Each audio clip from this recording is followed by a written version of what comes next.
โดนแล้วเลยเนาะบ่ได้ลงคลิปให้พวกเจ้าเบิ่งมาออกมาข้างหลังบ้านเพราะว่าอีหยังว่าคือไข่บ่ได้เดี๋ยวฟังเด้อออกมาหลังบ้านสิมาเมียนหลังบ้านนิดนึงก่อนหกหลายเดี๋ยวสิพาไปเบิ่งผักเด้อพ่อพี่น้องเบิ่งผักอันนึงก็ผักอันนึงบัวละพาข่อยพี่น้องเห็นบ่แฮงตัดนี่นะเจ้าแฮงตัดนี่นะเห็นบ่นี่เจ้าแฮงตัดมันน่ะนะแฮงโป่งขึ้นเดี๋ยวข่อยขึ้นฮอดตอนก็สิไปเที่ยวนี่ติมันไปสิมาโหดน้ำให้ข่อยเนาะนี่เห็นบ่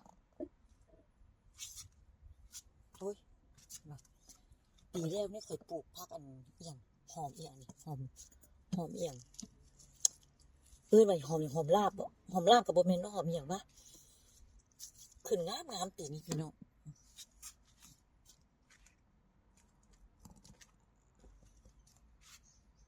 มันขึ้นน้ำขนาดเลย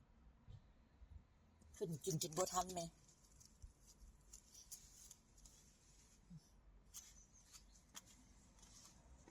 อันนี้ก็ผัวข่อยแล้วเห็นมีบ้านก็แบบนี้แหละพี่น้องมีบ้านนี่ก็แบบนี้แหละต้องได้ปรับปรุงมันอันนี้ก็ต้นบักต้นอย่างเขาเอิ้นบ้านเขาเอิ้นอย่างต้นบักเดือยบ่คันภาษาฝรั่งบางเขาเอิ้นว่าต้นบักฟีกต้นบักฟีกบ้านเขาภาษาลาวเขาเอิ้นต้นบักเดือยบ่หมากนี่เพลงเด้ร้านนี้ก็ต้นหมากอีหยังหมากอีสังวะบักปั้วบอกภาษาฝรั่งภาษาลาวเอิ้นอย่างเขาบ่จักอันนี้ต้นบักป้มปีนี้เบิ่งแล้วนี่บักป้มมีอยู่หน่วยนึงพี่น้องนี่มีอยู่หน่วยนึงเจ็บเอาเครื่องไปทิ่มมีบ้านก็แบบนี้แหละมีแต่แนวเมี่ยงนี่หมากอันนี้พี่น้องหมากอันนี้นะพวกเจ้าฮู้บ่นี่กินเฉพาะร่างกายดีแล้วก็แพงอยู่นี่พวกเจ้าเบิ่ง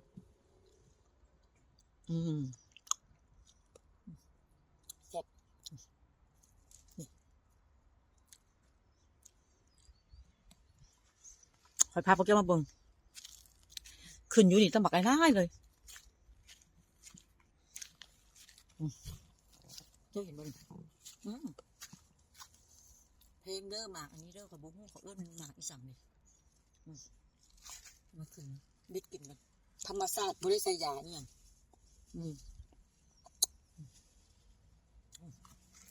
พวกเจ้าเบิ่ง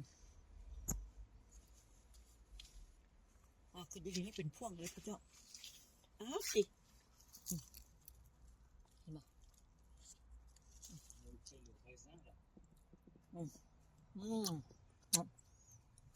ต้นบักนาวข่อยพวกเจ้านี่ต้นบักนาวข่อยซื้อตั้งมา59 เหรียญปีก่อนมันใบขึ้นงามปีนี้หอยกินของข่อยหอยกินตายเลย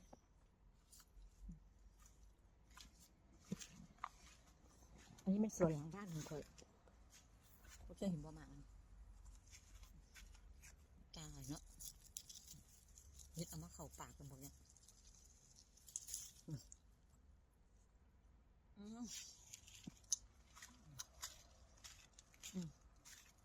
ต้นบักไข่แซงกับนี้บักองุ่นมานะนี่บัวใหญ่เชียวเขาไปปลูกบักตอกบักแตงเขาบุกปลูกหรอก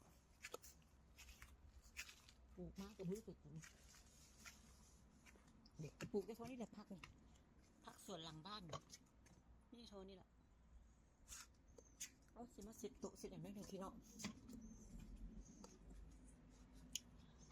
ใส่เป็นตานี่บ่เป็นอย่างใดเพราะว่ามันแดดเสร็จโต๊ะเสร็จอย่างนี้หนึ่งก่อน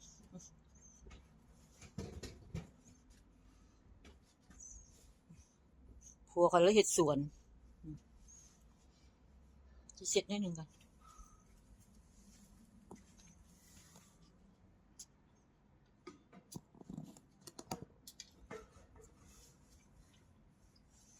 ขี้ฝุ่นนะหลายปีนี้อยู่เมืองนอกนะอยู่ฝรั่งเศสนะร้อนหลายเด้อ40กว่าองศาพุ่นเด้คนตายก็หลายอีกเฉพาะว่าพวกที่ว่าอ้วนๆนะที่ว่า100กว่ากิโลว่าซั่นซะไปแล้วบัดนี้เมืองนอกนี่เขาก็บ่ได้ฮิตใส่แอร์กันเด้เออแต่บ้านข้อยนี่มีแอร์ก็แต่ว่าพวกอยู่อะพาร์ตเมนต์นี่หั่นเขาคือสิใส่บ่ได้ดอกเพราะว่ามันอยู่ร่วมกันเด้อืมแต่ว่าคนมีบ้านนี่บางคนเขาก็ใส่บางคนเขาก็บ่อยากใส่เขาคิดว่าหนาวบ่หลายนะปีหนึงหนาวมีแต่จักเดือนหนึ่ง2-3เดือนมันก็แต่ปีนี้มันร้อนหลายเออบ้านข่อยนี่บ้านข่อยมีแอร์เบิดแบบแอร์แบบที่ว่ายามร้อนก็เฮ็ดเป็นแอร์เย็นยามหนาวก็เฮ็ดเป็นแอร์ร้อนน่ะนะออกมา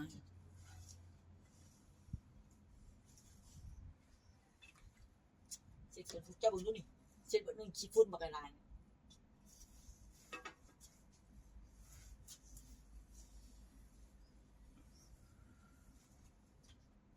มีสวนหลังบ้านแต่บ่ค่อยนั่งดอกมีแต่ไปเที่ยวออกไปดินเลยบ่มีเวลามานั่งจ้ะ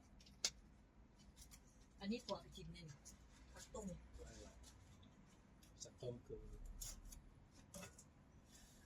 เวลาเอาตัวเจ้าตายอยู่ผู้แม่มันสิกินให้เจ้าว่าเฮ้ย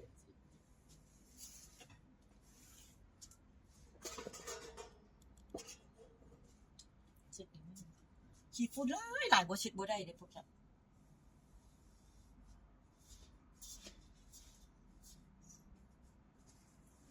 ฮ้อนหลายจนไหนนี่เฮ็ดอันนี้เรียบร้อยก็สิออกไปย่างเล่นละบ่ค่อยอยู่เฮือนดอก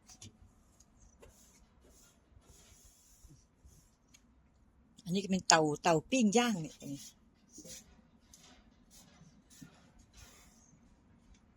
ี่กลับมาแต่นไปเที่ยวก่อน เพราะว่าสิไปเที่ยวประเทศจีนน่ะนะหาลูกนะกลับมาก่อนสิแต่งใหม่ละสิจัดบ้านใหม่ละเวลานี้บ่มีเวลาเถอะ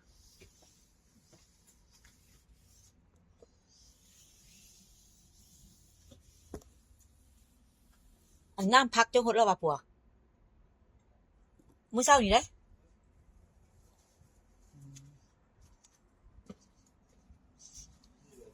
ไปสิพาย่างชมมันสวนอันหน้าบ้านเนาะเอาสิถ่ายนี่พวกเจ้าเบิ่งนะหน้าบ้านค่ะต้นอันนี้ก็เป็นปลูกชู No, merci. โอ้วะมีคนเขามาถามว่าเขาอยากให้เขาสีดหลังคาบ่นะประเทศนอกนี่สีดหลังคาเบิ่นถึกๆเด้พวกเจ้าอันนี้ก็เป็นต้นไม้อันนี้มันอยู่หน้าบ้านเด้พวกเจ้าหน้าบ้านพวกข่อย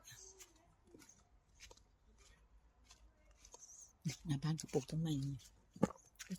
เห็นบ่หน้าบ้าน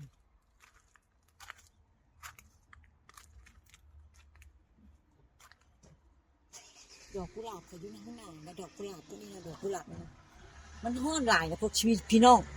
มันตายเบิดเลยมันฮ้อนหลาย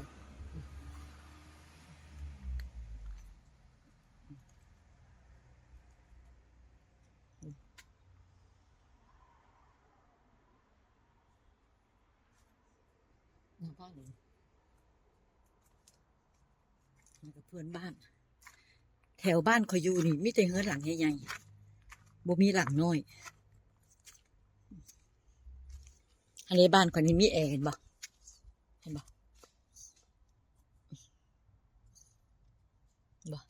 จักแอร์เนาะบางคนก็ว่าโอ้ยบ่หนาวบ่ร้อนหลายบัดเวลายามมันร้อนที่มันจะตายแม่นบ่พี่น้องเฮาก็ต้องมีแอร์บ่ผู้อื่นเขาบ่ใส่ก็เรื่องเขาข่อยนี่ร้อนข่อยอยู่บ่ได้ข่อยกับผัวข่อยอันนั้นก็รถถีบแต่บ่มีไผขี่เห็นบ่นี่จี้เป็นรถถีบปีนี้หอมลาบมันขึ้นงามเขาเอิ้นหอมอีสานว่าเขาเอิ้นหอมลาบ อันนี้พักบัวที่ข่อยไปซื้ออยู่เยอรมันมาข่อยตัดใบมันกินแล้วข่อยก็เอามาเสียบอะนะเมื่อวานข่อยก็ตัดออกได้บ่เมื่อวานข่อยมาตัดมันออกนะบัวละพาอันนี้เป็นบัวเป็นบัวละพาบ้านเขาเรียกบัวละพาฝรั่งแต่ว่าข่อยมากินนะมันหอมแซ่บนั่นละอันนั้นคือจี้แปลงพวกเจ้าเห็นบริมือกับจี้แปลงก็เป็นหม่องกวดเลือดไปเอาเลือดออกนะไปเข้าไปในบ้านข่อยเฮ็ดแล้วนะอันนี้คือทั้งหลังบ้านข่อยข่อยกลับมาแต่เมืองจีนซิมากกว่านี้ออกแปลงใหม่ไปพี่น้องเข้าไปข้างใน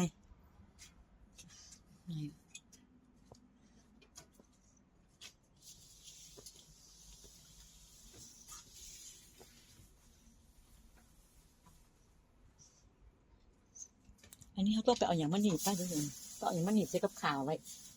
นี่บ่มีอันหนีบบ่ผมเฝ้ากัน Sportไปได้ละบริษัท จะไปบ้านอยู่บ้านบ่เอาไว้ก็ได้ดิ ที่ จักหน่อยก็จะมื้ออื่นเดี๋ยวจิเฮ็ดจ้ะ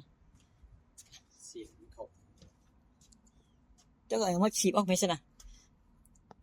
ไปเข้ามาในบ้านพี่น้องฮ้อนเข้ามาในบ้านเย็นบ่เปิดแอร์ใส่ก็เย็นแล้วยามฮ้อนนี่นะต้องดึงประตูบ้านลงได้พี่น้องนี่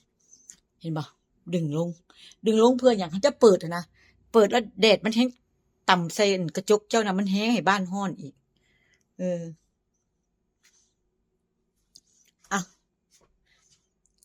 เจอกันคลิปหน้าคลิปนี้เด้อหยุดเท่านี้ก่อน